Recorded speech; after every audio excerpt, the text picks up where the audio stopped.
खेड तालुक्यातील भोरगिरी येथील कोल्हापुरी पद्धतीच्या ड्रमचे पत्रे लावून तयार केलेला दुर्लक्षित पूल प्रशासनाचे वाभाडे काढत उभा आहे। तत्काळ प्रशासनाने याकडे लक्ष देण्याची मागणी स्थानिक नागरिकांनी याबाबतचे व्हिडिओ पुणे लाईव्हकडे पाठवून केली आहे।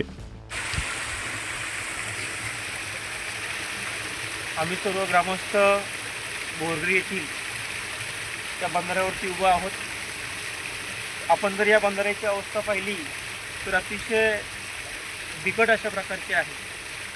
अनेक दुर्दैवी घटना प्रसंग या ठिकाणी घडलेले आहेत। अनेक माणसं या बंधाऱ्यावरनं पडलेली आहेत।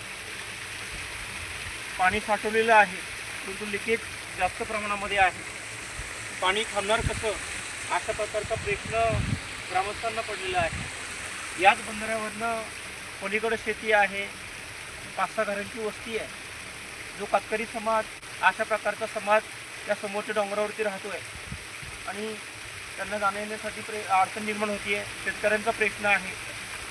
शासनाला सर्व ग्रामस्थांच्या वतीने विनंती आहे की आपण ताबडतोब या बंधाऱ्याची डागडुजी करून घ्यावी